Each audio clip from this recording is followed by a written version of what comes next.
اس مہینے میں پروردگار نے اپنی بہترین کتاب کو اتارا، وہ کتاب کے جس کو جو ملائکہ لے کر آئے وہ ملائکہ سید الملائکہ بن گئے۔ حضرت جبرائیل اس کتاب کو لے کر آئے، پیغام کو لے کر آئے، خدا نے ان کے درجے کو کہاں پہنچا دیا۔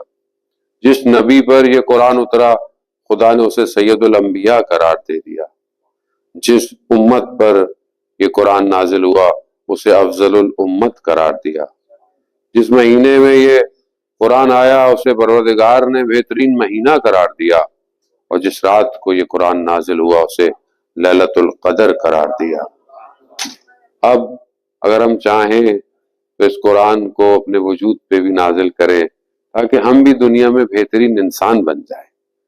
تو ابھی ہمارے اپنے اوپر ہے کہ ہم اس قرآن کو خود اپنے وجود میں کیسے لیتے ہیں۔ ظاہر ہے قرآن کلام الہی ہے، اور کلام الہی جو ہے وہ اتنا آسان نہیں ہے، لیکن اگر انسان اپنے آپ کو آمادہ کرے، ریڈی کرے، جیسا کہ آپ نے سنی بھی ہوگی کہ اسلام ریسرچ کہ انسان کا جو بدن ہے وہ 75% جو ہے وہ پانی ہے، لیکوڈ ہے۔ اور ایک جاپنیز جس نے ریسرچ کی تھی کہ پانی کو اپنے سامنے رکھا اور اس نے مختلف الفاظ، ورڈز جو ہیں وہ اس پانی کے سامنے کہے تو اس پانی کے مالیکیولز میں تبدیلی آنا شروع ہو گئی۔ پھر اس نے پانی سامنے رکھا اور لوگوں کو فون کیا اور کہا کہ اس پانی کو ذہن میں رکھو اور اچھے الفاظ بولو، تو پانی کے مالیکیولز اچھے ہونا شروع ہو گئے، اور برے الفاظ بولو تو پانی کے مالیکیول برے ہونا شروع ہو گئے۔ تو اس نے بہرحال جو ریسرچ کی اس نے دیکھا کہ پانی کے مالیکیول سب سے بہتر کب ہو سکتے ہیں، تو اسے جو الفاظ ملے اس نے کہا کہ جب قرآن کی تلاوت ہوتی ہے تو سب سے بہترین پانی کے مالیکیول اپنی شکل میں آتے ہیں، اور انسان کا بدن 75% پانی ہے۔ اگر انسان خود جب قرآن کی تلاوت سنے، پڑھے، تو اس کے اپنے بدن کے مالیکیول بیسٹ حالت میں آ جاتے ہیں۔ تو یہ بہرحال مہینہ ہمیں یہ اپورچونٹی دے رہا ہے کہ بہرحال ہم قرآن سنیں،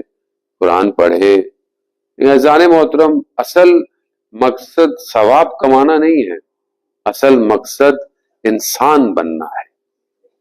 آیت اللہ حسین تہرانی کے پاس طالب علم شاگرد آیا کہ کہا مجھے اس مہینے میں کوئی نصیحت کیجئے، تو انہوں نے کہا کہ جاؤ انسان بن جاؤ۔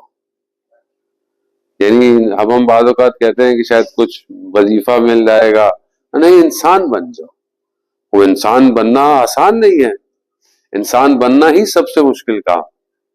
اور اسی انسان بننے کے لیے تو پروردگار نے 1,24,000 انبیاء کو بھیجا کہ جائیں اور وہ انسانیت کی تعلیم دیں۔ مگر خدا انسان سے محبت کرتا ہے جانے محبت۔ ہم بعض اوقات اپنی دنیا کے اندر چیزوں میں اتنے مگن ہو جاتے ہیں، بھول جاتے ہیں، خدا نخواستہ کبھی کبھی خدا کی بارگاہ میں انسان شکوہ بھی کر بیٹھتا ہے کہ یہ پروردگار یہ کیوں نہیں دیا، ایسا کیوں ہو گیا، جبکہ خدا اپنے بندے سے محبت کرتا ہے۔ خدا قرآن کی آیات ہیں، بہرحال عرفا اس آیت کو کہ وہ بہرحال آیت تو تلانی ہے کہ جس میں پروردگار کہہ رہا ہے کہ اگر تم نے عمل نہیں کیا تو میں بہت جلد ایک ایسی قوم پیدا کروں گا جو یحبوہم کیا کریں گے، یعنی جو جس سے خدا بھی محبت کرے گا وہ یحبونہ، اور خدا بھی ان سے محبت کرے گا اور وہ بھی خدا سے محبت کریں گے۔ عرفا اس حصے کو الگ سے لیتے ہیں، وہ کہتے ہیں کہ یہ حصہ جو ہے کہ اس سے محبت کی جائے، یعنی وہ بھی محبت کرے، یعنی دونوں طرف آئے، ون وے ٹریفک نہیں ہے، یعنی وہ بھی محبت کر رہا ہے تب تم بھی محبت اس سے کر رہے ہو، یہ تم اس سے محبت کر رہے ہو تو وہ بھی تم سے محبت کر رہا ہے، اور ہو ہی نہیں سکتا کہ اگر وہ محبت نہ کرے اور ہم اس سے محبت کرنا شروع ہو جائے۔ یعنی ہر کسی کے بس کا کام نہیں، ایسے آسان نہیں ہے کہ انسان اپنے خالق سے محبت کرے۔ شخص آیا امام رضا علیہ السلام کی خدمت میں،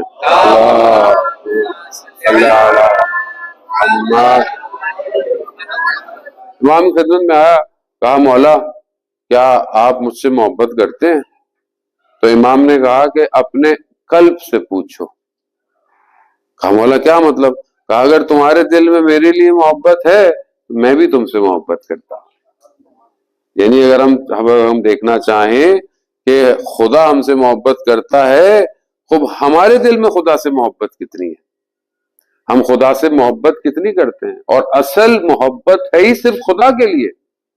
باقی کوئی بھی چیز جو ہے وہ اصل محبت نہیں ہے۔ اب آپ بولیں گے خوب انسان ماں باپ سے محبت کرتا ہے، انسان بہرحال اپنی اولاد سے محبت کرتا ہے، خوب یہ ساری محبتیں اس لیے ہیں کیونکہ اصل محبت خدا کی طرف سے ہے، اور اگر یہ محبت ایسی چیز کے جو خدا سے دور کر دے تو کوئی بھی چیز وہ محبت اصلی محبت نہیں ہے، وہ پھر دنیا پرستی ہے۔ لیکن اگر آپ اولاد سے، اپنے چیزوں سے، اپنے اطراف سے محبت اس لیے کرتے ہیں کیونکہ خدا نے ان کو آپ کے لیے خلق کیا ہے، نعمت ہے، تو یہ محبت بھی آپ کی خدا ہی کی طرف جاتی ہے۔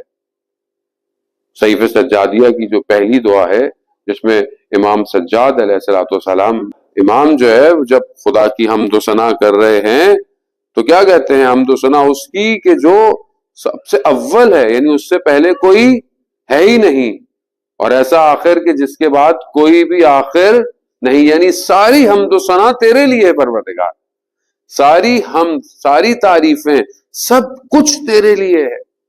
تیرے سوا کسی کی بھی کوئی تعریف نہیں ہے، کسی کی بھی جو ہم ڈیفینیشن دیتے ہیں وہ حقیقی ڈیفینیشن نہیں ہے، حقیقی تعریف جو صرف اور صرف خداوند متعال کی ہے۔ اب وہ خدا کہ جو انسان سے محبت کرتا ہے، کیا وہ اس کو تکلیف دے گا؟ کیا اس کو چاہے گا کہ وہ مشکل میں رہے؟ یہ خود ہم نے اپنے آپ کو تکلیف میں ڈالا ہوا ہے عزیزان محترم، جبکہ خدا نے ہمیں خلق ایسا کیا ہے، بنایا ایسا ہے کہ ہم اس کی محبت کی طرف بڑھیں۔